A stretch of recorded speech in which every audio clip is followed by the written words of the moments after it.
হে hello WhatsApp ভাই brother, সবাই কেমন আছেন? আমাদের নতুন ব্লগে সবাইকে স্বাগতম। আমাদের ব্লগটা এখন রয়েছে কক্সবাজার।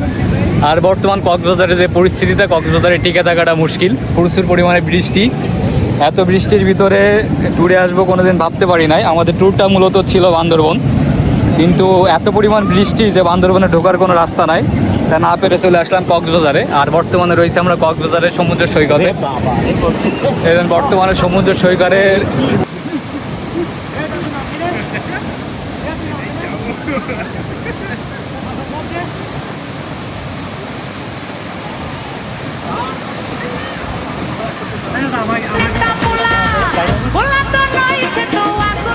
যে আবহাওয়াটা মারাত্মক দেখে এতটা মন জুড়ায় যাচ্ছে যা বলা মুশকিল। আসলে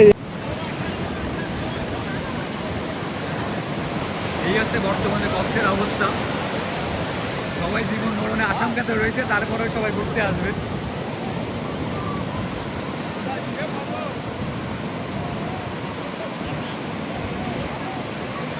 একটা জলপুরি পেয়েছি কক্সবাজারে এসে। আমাদের মাঝে এখনই জলপুরি চলে আসছে।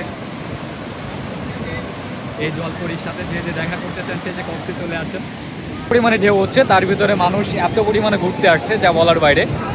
প্রচণ্ড পরিমাণে কক্সবাজারের অবস্থা খারাপ, কিন্তু এই খারাপ অবস্থার ভিতরে মানুষ এত পরিমাণে ঘুরতে আসছে যা আমি আসলে কল্পনাও করছিলাম না। আমি হয়তো মনে করছিলাম কক্সবাজারে অল্প কিছু সীমিত লোক থাকতে পারে, এই সীমিত লোকের ভিতরে হয়তো আমি ঘুরতে পারবো, কিন্তু কক্সবাজারে এসে দেখি সীমিত লোক না, এখানে প্রচুর পরিমাণে লোক যা ঘোরাঘুরি করতেছে।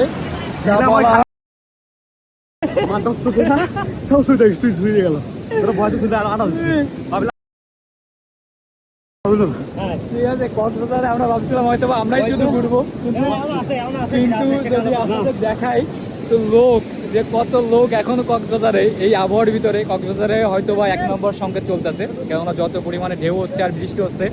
আমরা বান্দরবনে গিয়েছিলাম, বান্দরবন থেকে ফিরে আসছি, বান্দরবন থেকে ফিরে এখন আসছি এখানে।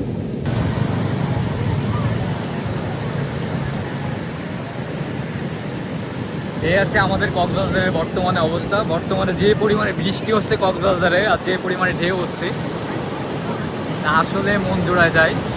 এত পরিমাণে ঢেউ আর এত পরিমাণে বৃষ্টির ভিতরে আমি মনে করতাম মনে হয় বৃষ্টির ভিতরে সমুদ্রেতে অনেক অশান্তি, কিন্তু বৃষ্টির ভিতরে সমুদ্রেতে সব কিছু শান্তি। এই শান্তির ভিতরে রয়েছে আমার চাচা সুমন। সুমন এখন যাচ্ছে কক্সের ভিতরে। তার বউ নিয়ে আসিনি, এই জন্যই সে খুব আফসোস করতেছে চারিদিকে দেখে।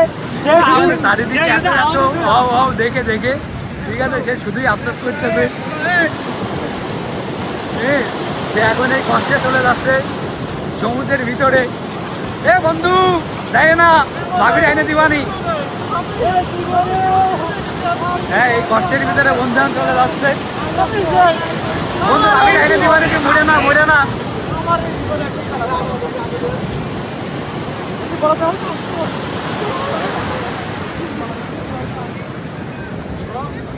আসলে এদের মনে হয় জীবনের কোনো মায়া নাই। জীবনে মায়া থাকলে কি এরা পানির ভিতরে চলে যায়? এরা বাড়িতে ফিরে আসবে কিনা সন্দেহ, কিন্তু এরা পানির ভিতরে চলে গেছে। এদের কারোরই জীবনের মায়া নাই। জীবনের মায়া থাকলে এত ঢেউর ভিতরে জীবনও মনে হয় না কম থেকে ঘুরতে আসতো।